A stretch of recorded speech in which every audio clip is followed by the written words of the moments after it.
Bonjour les amis, bienvenue dans le podcast Le Salon du Livre et merci d'être présents. Je suis Assel Nadal, ingénieure IT, entrepreneur littéraire et fondatrice d'afrolivresses.com, le magazine littéraire en ligne de l'Afrique et de sa diaspora. Si vous êtes un passionné de livres, si vous souhaitez mieux comprendre l'évolution du secteur du livre dans le monde en général, en Afrique et dans sa diaspora en particulier, alors ce podcast est exactement ce qu'il vous faut. Avec mes invités, retrouvez-nous tous les vendredis pour l'actualité littéraire et autres thématiques autour du livre. Et c'est parti pour un nouvel épisode du Salon du Livre. Bonjour, bonjour.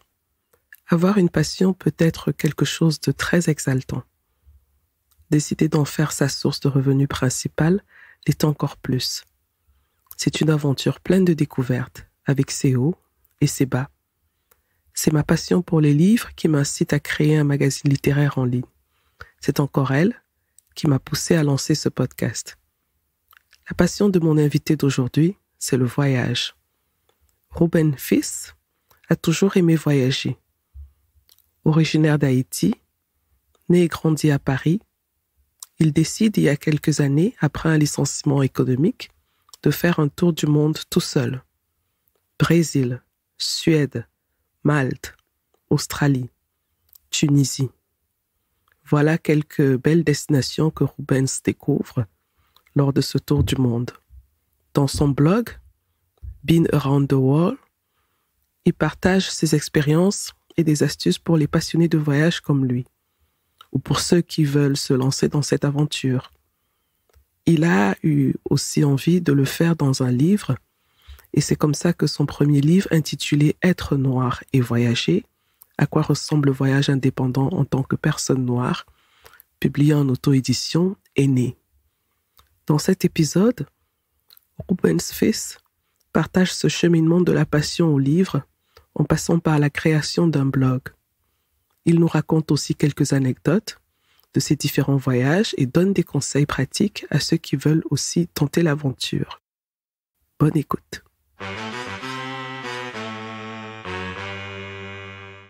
Bonjour Rubens. Bonjour. Merci d'avoir accepté l'invitation du podcast Le Salon du Livre. C'est un vrai plaisir de vous avoir. Merci de m'avoir invité.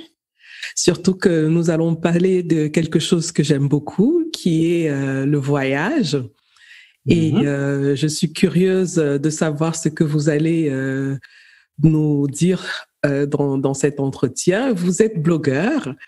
Votre blog s'appelle Been Around the World. Bon, je ne sais pas comment prononcer en anglais, mais j'essaie. Been Around the Globe. The Globe. Ben voilà, ça commence bien. Been Around the Globe. Et vous êtes aussi auteur, vous êtes un primo-auteur. Vous avez publié votre premier livre qui s'appelle « Être noir et voyager ». À quoi ressemble le voyage indépendant en tant que personne noire. Voilà. Un titre qui veut déjà beaucoup dire. Hein? Et c'est en auto-édition que vous l'avez fait. Exactement. Mais avant d'aller vraiment dans les détails de votre blog et de votre livre, est-ce que vous pouvez vous présenter en quelques mots? Oui, bien sûr. Donc moi, je m'appelle Rubens. Donc je suis un blogueur voyage. Donc, en gros, je présente mon parcours très rapidement. Hein. Après mes études, j'ai passé quelques mois à l'étranger, aux États-Unis, où j'ai bossé chez Disney, en Floride. En rentrant des États-Unis, j'ai commencé à travailler ici, en France, dans le e-commerce, chez Groupon, voilà. Donc, le site qui propose des réductions. Et j'ai passé quelques années là-bas. Et puis ensuite, il a fallu partir suite à un licenciement économique. Et c'est à ce moment-là que je me suis mis à mon compte. Donc, j'ai lancé le blog voyage à ce moment-là. J'ai pris une année sabbatique et j'ai commencé à voyager tout seul pendant 1 an. Donc, voilà. Donc, c'est à ce moment-là que j'ai lancé le blog. J'ai voyagé seul pendant 1 an. Et une fois rentré de mon voyage, je me suis dit que j'allais continuer le blog, j'allais continuer à travailler pour moi. Et plus tard, j'ai écrit un bouquin qui est sorti donc il y a quelques mois maintenant. Et vous avez fait quoi comme études? Alors, j'ai fait une licence LEA, donc c'est langue étrangère appliquée. D'accord. Anglais-espagnol. Donc, en gros, tous les cours étaient en anglais ou espagnol. Et ensuite, j'ai fait un master en commerce international. D'accord. Et le blog a été créé avant que vous ne décidiez de faire votre voyage, votre tour Il a, du monde. il a été créé quasiment en même temps, genre juste avant de D'accord. partir. Ok.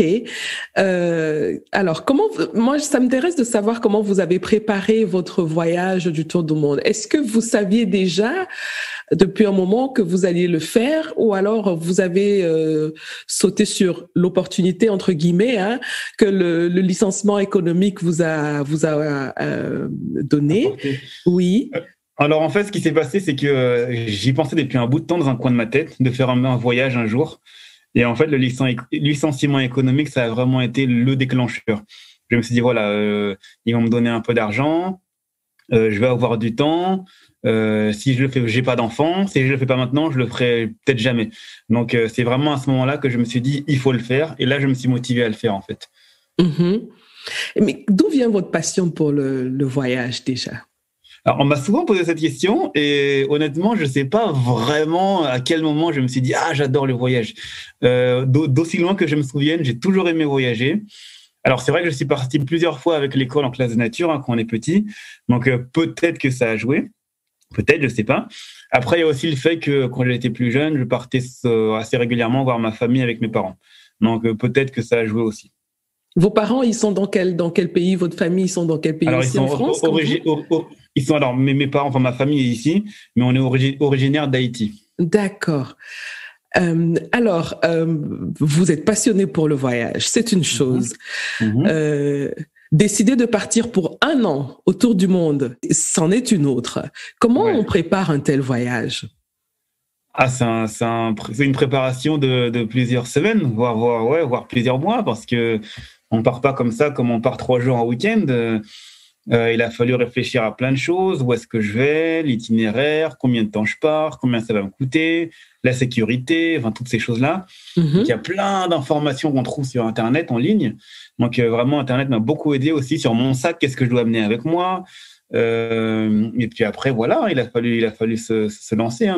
Mais effectivement, les choses auxquelles on pense le plus, c'est la sécurité, le budget, l'itinéraire aussi. Et je pense que c'est ça essentiellement. Où aller, où est-ce que je vais dormir, combien ça va me coûter, ces choses-là. Et puis voilà, la sécurité aussi. Oui. Est-ce que vous pensez que le voyage a un impact important sur votre épanouissement? Ah oui, complètement, parce que ça te permet d'en apprendre plus sur la nature humaine en général. Par exemple, on va partir dans un coin complètement paumé où les gens parlent une langue différente, où ils mangent des plats complètement différents, ils ont des habitudes bien différentes des nôtres, et on échange avec ces gens-là, et on se rend compte qu'au final, même si on est très différents, au final, on reste des êtres humains, on est les mêmes personnes, on cherche avant tout à être heureux. Et puis en fait, voir cette dualité, et puis surtout échanger avec les gens, des gens différents, savoir comment ils pensent.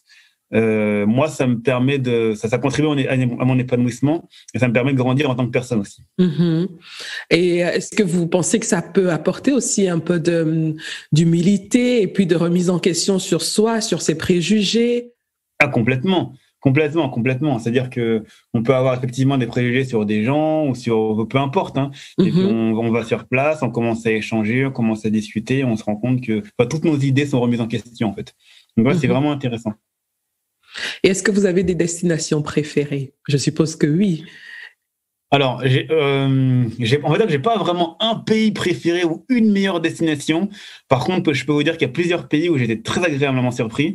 Je vais commencer par l'Iran. Justement, on parlait de préjugés. J'ai été là-bas où j'ai passé 3 semaines. Là-bas, les gens sont tellement chaleureux et bienveillants, c'est hallucinant. C'est-à-dire que je ne m'y attendais pas du tout. C'est-à-dire que les gens, je marchais dans la rue, et les gens venaient me voir pour me demander, mais qu'est-ce que tu fais là? Pourquoi tu es là? Qu'est-ce que tu viens faire ici? Et moi, je leur répondais simplement, je suis quelqu'un de curieux, j'ai envie de voir du pays, apparemment c'est un beau pays, c'est pour ça que je suis là. Et ils étaient trop contents. Ils me disaient, waouh, c'est trop génial, vraiment, c'est trop bien que tu viennes ici, merci beaucoup. Des gens curieux comme toi, il en faut plus. Franchement, profite à fond. Si tu as besoin de quoi que ce soit, tu nous demandes. Et surtout, quand tu rentres chez toi, tu dis aux gens, à tes proches, que c'est pas comme ils disent dans vos médias. Parce qu'on sait que chez nous, chez vous, vous dites qu'on est des barbares, on est des gens pas civilisés, on est des terroristes, on est dans l'axe du mal. Donc, s'il te plaît, dis-leur que c'est pas comme ça. En fait, ils savent qu'ils pâtissent d'une mauvaise image. Et ils essaient de le rattraper et de montrer que c'est pas le cas. Et ils ont raison. Les gens sont vraiment, vraiment gentils. Donc, je dirais que c'était une de mes destinations préférées, oui, l'Iran. Et le paysage, comment tu l'as trouvé là-bas? Parce que moi, je connais, enfin, connaître. Je vois l'Iran sur les photos et je trouve qu'il y a des paysages assez magnifiques. Comment tu as trouvé le paysage là-bas? Alors, bon, il y a la capitale Téhéran où c'est une grande ville en gros, mais après sinon dès que tu quittes la capitale, il y a il y a des paysages magnifiques, il y a la montagne au nord, il y a des déserts, il y a des villes magnifiques qui ont plusieurs millénaires, type Isfahan. Dans le sud, il y a une ville qui s'appelle Shiraz qui est réputée pour sa culture et sa littérature. Donc tu as de très beaux musées là-bas, la culture. Ils connaissent dans le sud, dans cette ville-là, ils connaissent Molière, ils connaissent Voltaire, ils connaissent ces gens-là. Non, c'est vraiment, vraiment intéressant. Il y a Persépolis aussi en Iran, qui est très intéressant à voir. Non, j'ai vraiment adoré. C'est de très beaux paysages, en plus. Et est-ce qu'il y a un autre pays qui t'a aussi marqué? Il y en a plusieurs. En Asie du Sud-Est, j'ai bien aimé l'Indonésie. Plus ou moins parce que les gens, pareil, sont gentils. La vie n'est vraiment pas chère. C'est beau, il y a plein de choses à faire. Et oui, surprise aussi, j'ai été en Ouzbékistan. Et là-bas aussi, hein, les gens sont très, très, très gentils. Et là-bas, quand on est noir, parce qu'il n'y en a pas beaucoup, ils sont très agréablement surpris et ils nous traitent un peu comme des stars. Alors, ils sont vraiment contents, hein, mais vraiment, vraiment contents. Ils accueillent bras ouverts. Ah, c'est trop bien que tu sois là. Kiff à fond. Non, franchement, j'ai beaucoup aimé ce pays aussi. Hein. Et tous ces voyages ont été faits en solo. En solo, pas en groupe. Mais pourquoi avoir fait ce choix de voyager en solo? En fait, j'avais envie l'avantage, d'ailleurs, du voyage seul, c'est que y a pas de compromis ni concession. C'est-à-dire que on fait vraiment ce qu'on veut, on va où on veut, on va en rythme que l'on le souhaite. C'est-à-dire que si d'aujourd'hui je suis fatigué, je peux rester dormir. Si demain j'ai envie de sortir, je vais sortir. Si je vais aller là-bas, je vais là-bas. Si je veux aller plutôt par là, je vais par là-bas. Vraiment, on est maître de son destin, on fait ce qu'on veut. Et puis en plus, en étant seul, c'est assez paradoxal, mais on rencontre beaucoup plus de gens, puisqu'on est ouvert à la rencontre, en fait. Alors que quand on est avec quelqu'un, par exemple, on va plutôt rester entre nous, dans notre petit groupe. Et je m'étais dit, j'ai envie de pouvoir faire ce que je veux, comme je veux, à mon rythme. Et c'est pour ça que j'ai décidé de partir seul, en fait. Et puis là, il y a autre chose aussi, c'est que j'aurais pu partir avec quelqu'un, mais il faut trouver la personne, il faut que la personne ait envie de partir. Et je me dis, non, je ne vais pas attendre que quelqu'un soit dispo, autant partir. Oui. Selon tes expériences, tu penses qu'il y a une vraie différence entre le voyageur noir solo et les autres voyageurs? Ah oui, il y en a une. Ouais, il y a pas mal d'expériences qui changent. Hein. Déjà, le voyageur noir, en général, avant d'aller quelque part, il va penser au racisme potentiel sur place. Est-ce que je vais là-bas? Est-ce que c'est pas dangereux? Est-ce qu'ils aiment les noirs? Est-ce qu'ils sont racistes? Toutes ces choses-là. On va arriver sur place, ça va prendre plus de temps pour nous, pour passer l'immigration à l'aéroport, parce qu'on est suspect. Qu'est-ce que vous faites là? Combien de temps vous restez? Montrez-nous votre réservation d'hôtel. Montrez-nous votre billet pour rentrer à la maison. Montrez-nous votre argent. Donc ça, ce sont des choses que les voyageurs blancs ne vivent pas, par exemple. Donc il y a ça. Dans certains coins, donc ils n'ont pas l'habitude de voir des noirs. Donc quand ils en voient un, ils veulent immortaliser l'instant. Ils demandent d'être pris en photo avec vous. Bonjour, est-ce que je peux avoir une photo? Bon, et ça arrive à certains blancs dans des coins aussi, mais ça arrive beaucoup plus aux noirs qu'on nous demande en photo. Quelque chose que j'ai beaucoup vécu en tant que noir européen, c'est que quand je dis que je suis de France, on ne me croit pas souvent, enfin assez régulièrement. Soit je viens d'Afrique, entre guillemets, ou alors je viens des États-Unis. Parce que dans pas mal de pays, les Noirs, ils sont tous en Afrique ou aux USA, parce qu'aux USA, il y a la culture noire américaine qui s'exporte partout dans le monde. Donc, il y a ça qu'on vit aussi. On est souvent comparé à des célébrités noires, même si on ne leur ressemble pas. Moi, j'étais comparé à 50 Cent, je ne ressemble pas à 50 Cent. Okay. J'étais comparé à Snoop Dogg, je ne ressemble pas à Snoop Dogg. J'étais comparé à Will Smith, je ne ressemble pas à Will Smith. Donc ça m'arrive souvent. Moi, j'étais comparé à Paul Pogba aussi, parfois. Je ne ressemble pas à Paul Pogba. Donc, il y a toutes ces choses-là. Donc il y a toutes ces petites choses qui changent. Puis les gens qui vous parlent un peu avec un argot entre guillemets du ghetto du Bronx, parce que ils pensent que tous les Noirs parlent comme ça, parce que eux ils voient les films à la télé ou les vidéos rap sur YouTube avec tous les gros mots, donc ils pensent que tous les Noirs parlent comme ça, alors que c'est pas du tout le cas. Donc il faut expliquer aux gens que non, tous les Noirs ne parlent pas comme ça, qu'ils peuvent me parler normalement et qu'il n'y a aucun problème. Donc ça je l'ai vécu plusieurs fois aussi. Et puis, bien sûr, quand on croise notre Noir en voyage, on se fait un petit bonjour, quoi. On se dit, salut, ça va, tu viens d'où, tout ça. Et les Blancs, quand ils se croisent en voyage, ils font pas ça, hein. Donc, tu vois, ce sont des petites choses, petites innocentes, mais accumulées les unes aux autres, qui font qu'au final, il y a quand même de bonnes différences, hein, du voyage en tant que personne noire. Oui. Alors, moi, j'ai parfois, en tant que femme, un peu d'appréhension à voyager toute seule. Donc, quand je veux organiser mes voyages, c'est toujours avec une copine ou une sœur, une cousine. Donc, j'ai jamais osé le faire toute seule parce que je me dis, déjà, je suis noire et en plus, je suis une femme. Donc, je suis peut-être un peu plus exposée que les autres. Est-ce que tu penses que c'est vraiment le cas ou alors on se fait juste des idées? Je pense qu'on se fait un peu des idées parce que moi j'ai croisé plusieurs voyageuses noires qui voyageaient seules, hein, et qui me disaient il n'y a pas plus de problème que ça. Je veux dire, si tu fais un petit peu attention, ça va aller. Je veux dire, ok, il y a des abrutis, voilà, mais comme partout, quoi. Mais j'en ai croisé plusieurs et je discute avec elles. D'ailleurs, pour le bouquin, j'en ai interviewé plusieurs. Oui. Et elles m'ont dit non, il y a pas plus de soucis que ça. Alors, on a des problèmes comme aurait eu des problèmes une blanche, par exemple, ou une asiate. Mais alors, c'est sûr qu'il y a le racisme en plus en tant que noir, donc il faut faire aussi attention à ça. Mais en soi, non, pas spécialement. Il y a beaucoup de préjugés, beaucoup d'idées qu'on se fait, en fait. En fait, on se met souvent des barrières par rapport à ça. Tu pars tout seul, tu vas vraiment voyager seul. Je fais ouais. Wow, mais t'as pas peur? Non, ça va. Mais ça va. Mais c'est très encourageant. Je pense que je vais sauter le pas dès qu'on retrouvera un peu la liberté de circuler. Et après, excuse-moi, je vous interromps. Après, il faut commencer par la destination entre guillemets simple, ne pas aller très loin. Par exemple, au lieu de partir 1 an au bout du monde, même partir 4 jours juste à côté, hein, en Allemagne, à Londres, en Belgique, mais 2-3 jours, toute seule, et puis revenir. Et puis à 2-3 jours, on passait 1 semaine. Puis après, peut-être 2 semaines. Et puis après, peut-être partir un peu plus loin. Donc, au lieu d'aller en Espagne, peut-être aller, je sais pas, moi, aux États-Unis toute seule. Et ainsi de suite. Faut y aller doucement, en fait, si on a peur.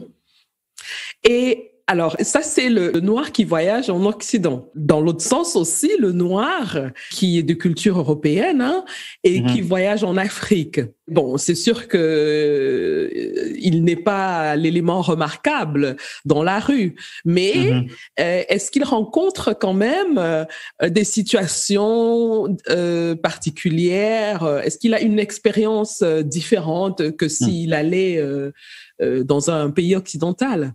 D'accord. Alors déjà, je précise, j'en parle dans le bouquin, mais j'ai surtout interviewé d'autres Noirs, parce que moi, j'ai une moins grande expérience du voyage en Afrique noire. Alors là, je donnais des exemples vraiment pour les Noirs d'Occident qui ne vont pas voir leur famille sur place, hein. On parle vraiment des Noirs qui partent en tourisme, en faire du voyage.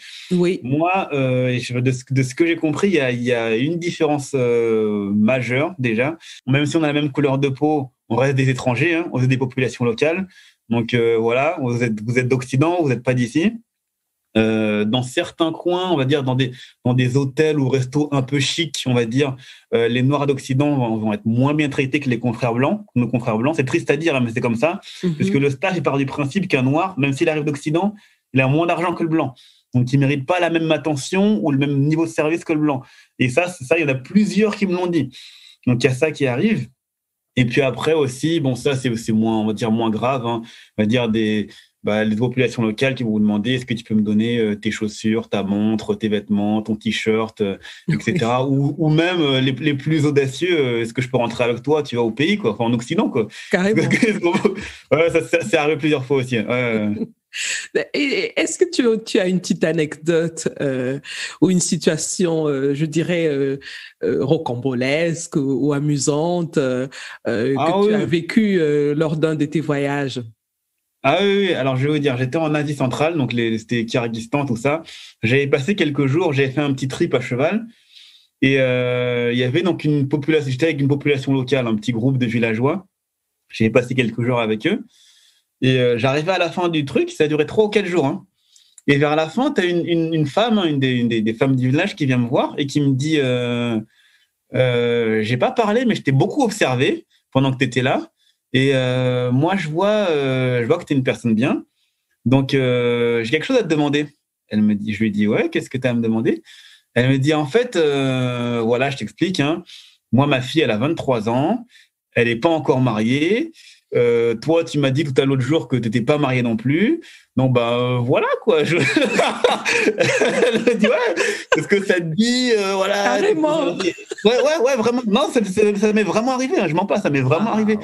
Et j'ai commencé à rigoler. J'ai dit, franchement, c'est gentil. Et puis, votre fille, c'est vrai qu'elle est sympa, elle est jolie, mais non, merci, quoi.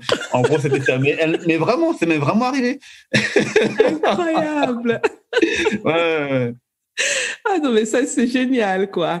Donc, tu aurais pu rentrer avec une nouvelle épouse. Exactement. Ouais, c'était drôle. Super. Alors, je voudrais revenir sur le blog. Qu'est-ce qui t'a poussé à créer ce blog? Alors, donc il y a eu mon licenciement économique. En fait, j'ai réfléchi et je ne me voyais pas reprendre une vie, entre guillemets, vie de bureau. J'avais envie d'être à mon compte. J'ai toujours aimé voyager et j'aime aussi écrire. Donc, j'ai essayé de trouver le compromis qui me permettrait d'écrire, d'être à mon compte et de voyager. Et c'est là que j'ai pensé au blog voyage. Donc voilà, je l'ai lancé et puis voilà, tout simplement. C'est ça qui m'a poussé, on va dire. Et qu'est-ce qu'on peut trouver sur le blog comme information? Alors, je partage mes expériences de voyage, donc des destinations. Voilà, par exemple, si demain vous voulez aller à New York, vous pouvez aller sur le blog, il y a des infos sur New York, quoi faire, où dormir, tout ça, où manger. Je partage aussi des expériences du voyage en tant que noir, donc vu qu'il y en a peu en ligne, je me suis dit que j'allais mettre ça en avant sur le site. Donc, je partage pas mal d'expériences sur le voyage en tant que personne noire. Après, je partage aussi quelques infos pratiques liées au voyage et puis des réflexions aussi de voyageurs. Et à côté du blog, comme tu disais tout à l'heure, tu as écrit un livre dont je rappelle le titre, qui est Être noir et voyager. À quoi ressemble le voyage indépendant en tant que personne noire? Je te repose la même question que pour le blog. Hein. Pourquoi ce livre? Parce que tu écris déjà dans le blog, mais pourquoi faire un livre? Il y a plein de gens il y a des gens qui connaissent le livre sans savoir que j'ai un blog, par exemple. On va dire que le livre est plus facilement diffusable, entre guillemets, que le blog. Et en fait, surtout, j'avais envie de partager l'expérience du voyage en tant que noir. En fait, j'ai échangé avec d'autres voyageurs noirs qui ont vécu les mêmes choses que moi en voyageant.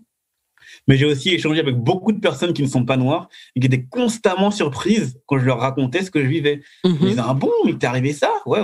Bon, et ça aussi, t'as vécu ça? Je dis, ouais. Mais il n'y a pas que moi, il y a plein d'autres noirs qui vivent la même chose. Et donc voilà, genre, bon, ça vous arrive de ne pas aller quelque part parce que vous craignez le racisme? Ouais, il y a plein de noirs, c'est comme ça, ils vont pas quelque part parce qu'ils ont peur d'être victimes d'agressions racistes.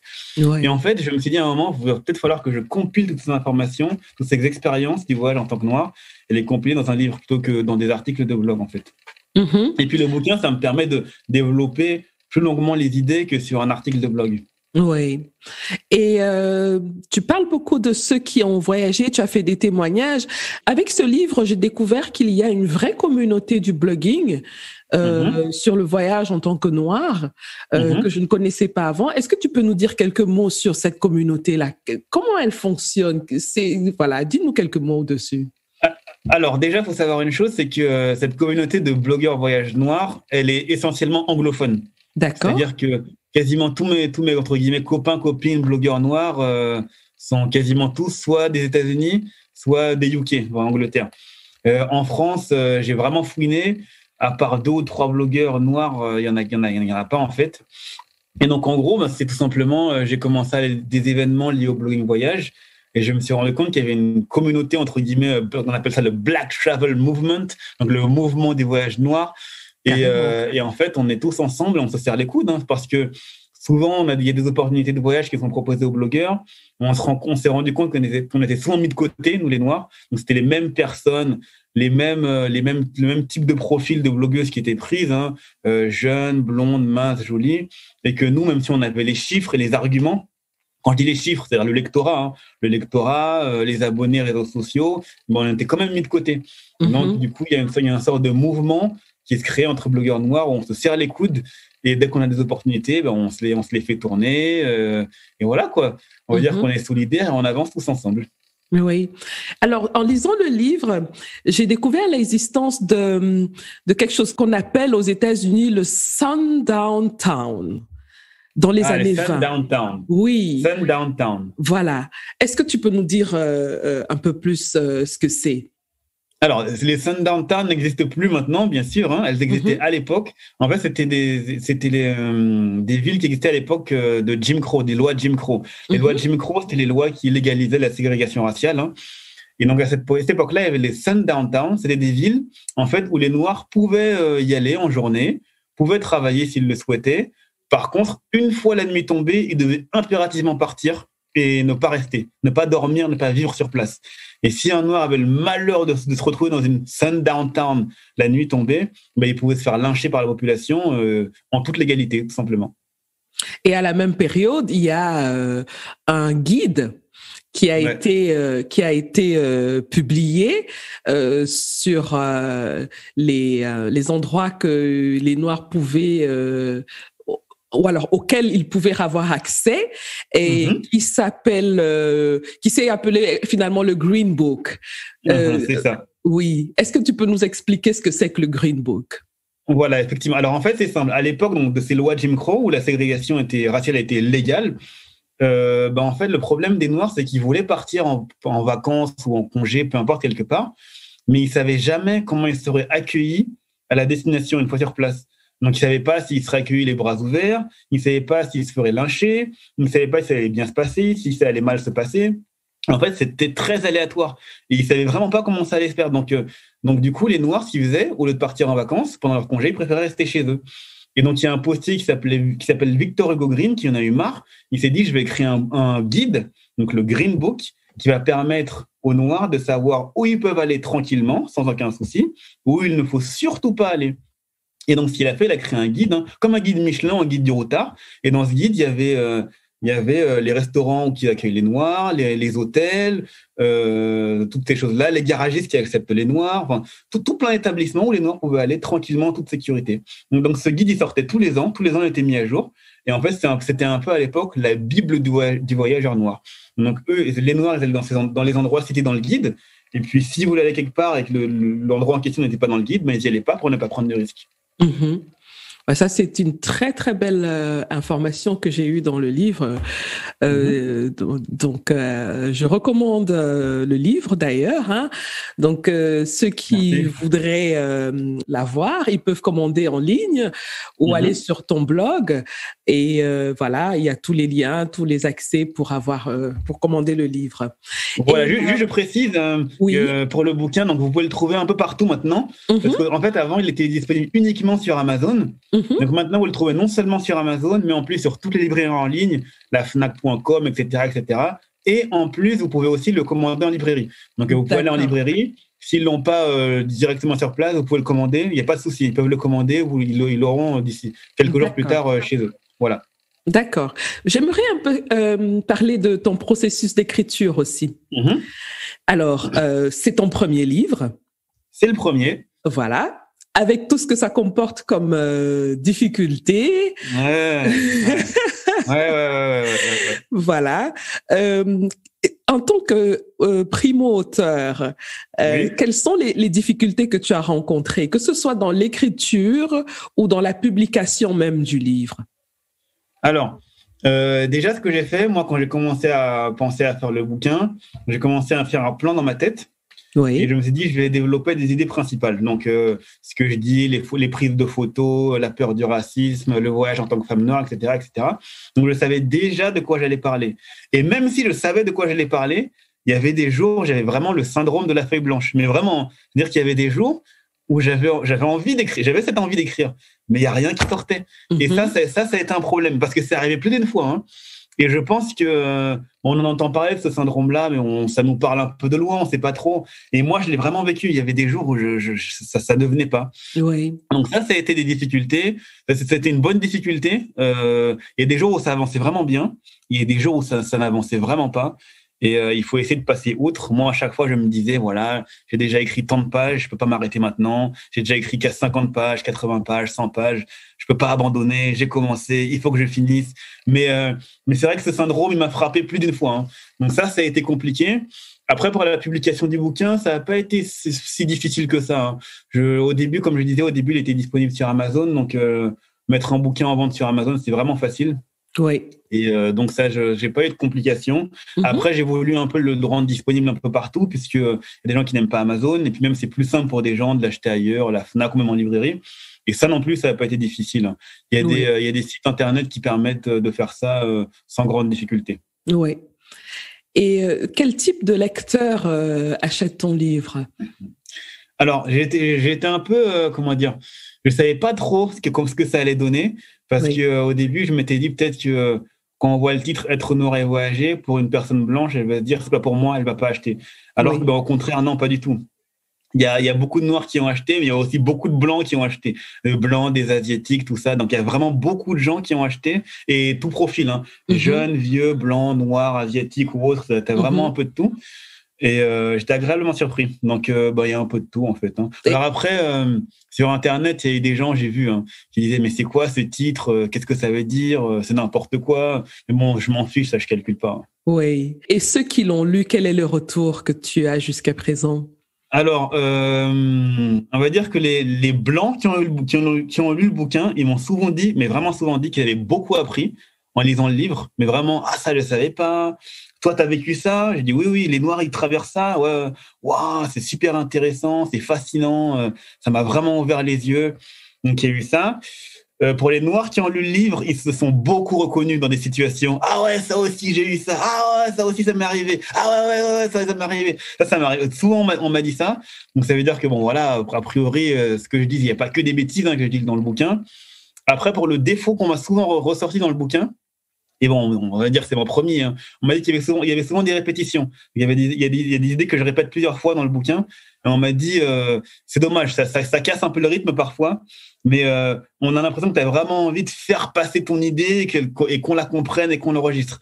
Donc, mais je pense que ça, c'est une question de goût aussi, hein, parce que y a le style du livre est assez parlé, c'est un style assez parlé. Donc, donc c'est pas nécessairement négatif, ça dépend vraiment du goût du lecteur. Oui. Hein. Oui. Les francophones sont très sensibles à tout ce qui concerne répétition et voilà. Oui. Mais en soi, c'est pas une mauvaise chose. C'est vraiment quelque chose de très subjectif, je pense. Hein. Voilà. Donc ça a été le défaut principal, donc la répétition. Après, il y a quelques personnes qui m'ont dit, mais vraiment pas beaucoup, hein, qui m'ont dit, c'est pas un défaut, mais on n'est pas habitué au ton. Le ton très casual, t'écris comme si tu parlais à un pote. Oui, tout à fait. Et c'est un peu déroutant pour un livre. Oui. On a l'habitude d'avoir un style un peu plus formel dans un livre. Oui. Et là, quand on te lit, on te lit comme si tu parlais, en fait, comme si tu parlais à quelqu'un. Je trouve ça intéressant parce que ça permet de montrer aussi qu'il y a diverses façons d'écrire. Il y a différents langages, il y a différents tons, différents rythmes dans l'écriture. Donc, maintenant, c'est au lecteur de choisir ce qui lui convient le mieux, mais au moins qu'il y a cette offre-là, qu'il y ait différentes écritures. Moi, je trouve ça très, très bien. Oui. Ok, merci beaucoup. Alors, une dernière question sur ton blog et sur je dirais un peu aussi sur le livre. Tu t'es mis à ton propre compte. Quelles sont tes sources de revenus? C'est-à-dire que comment est-ce qu'un blog comme celui-là peut gagner de l'argent. Voilà. Ok. Alors il y a plusieurs choses. Alors la première chose, il y a ce qu'on appelle l'affiliation. Alors je vais vous expliquer. En gros, par exemple, on va dire que je vais écrire un article sur New York. Et puis dans l'article, je vais donner plein d'informations. Exemple, si vous voulez dormir, allez à tel hôtel, tel hôtel, tel hôtel. Prenez une assurance voyage. Ça c'est une bonne assurance voyage. Là il y a des Airbnb qui sont sympas. tiens, vous regardez telles activités, faites-les. Et en fait, à chaque fois, je mets des liens vers les hôtels, les activités ou des bouquins, ces choses-là, l'assurance. Et en fait, quand quelqu'un clique et achète, moi, je vais prendre une commission. Oui. Voilà. Donc ça, c'est une façon de gagner de l'argent. On appelle ça l'affiliation. Oui. Après, il peut y avoir quelques pubs sur le blog qui sont affichées, qui me ramènent de l'argent aussi. Parfois aussi, ce que je fais, c'est que je travaille avec des offices de tourisme. On va m'envoyer dans un pays, je vais faire un peu la promotion sur le blog et les réseaux sociaux.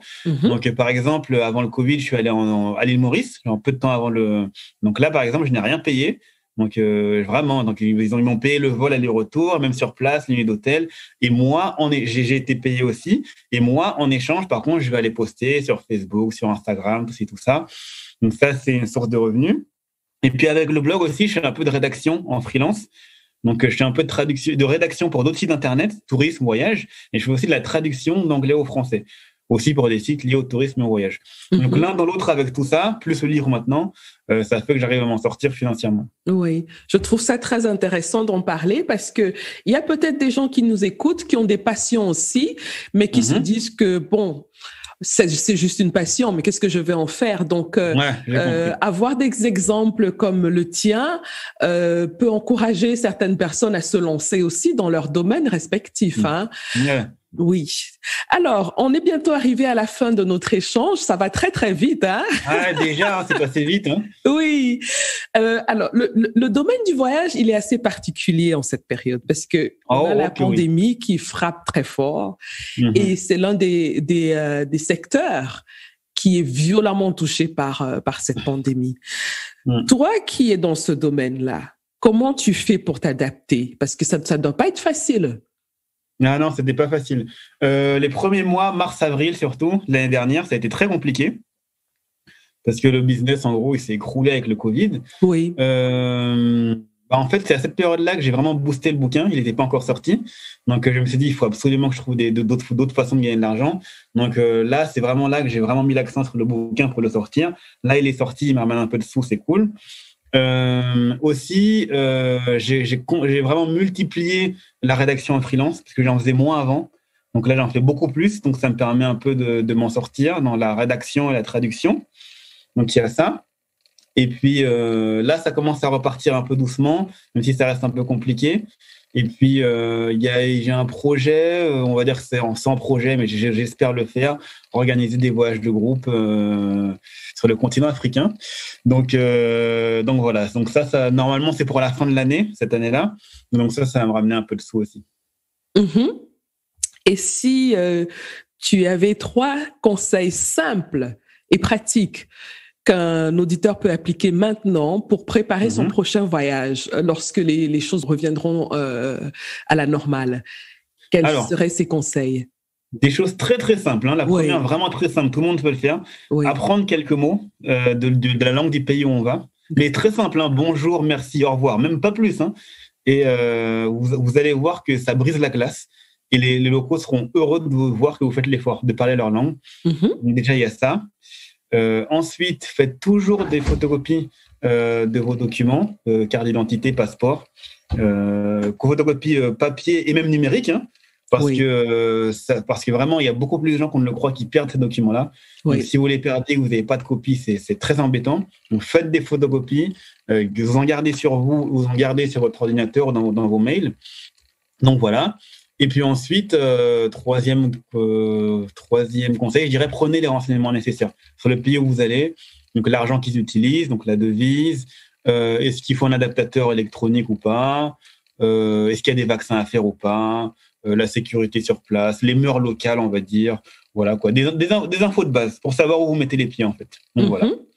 Donc je rappelle le titre de ton livre, c'est Être noir et voyager. À quoi ressemble le voyage indépendant en tant que personne noire? Voilà. Est-ce que tu as un dernier mot pour ceux qui nous écoutent? Écoutez, quand le Covid sera derrière nous, j'espère qu'on pourra voyager comme avant. Et surtout, si vous voulez aller quelque part et que vous n'avez personne autour de vous qui est prêt à partir, n'hésitez pas.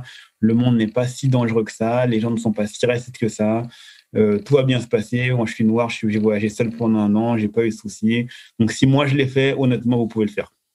Et s'ils veulent te contacter pour que tu leur donnes des petites astuces, Alors, comment ils font? vous pouvez aller sur mon blog, donc c'est Been Around the Globe.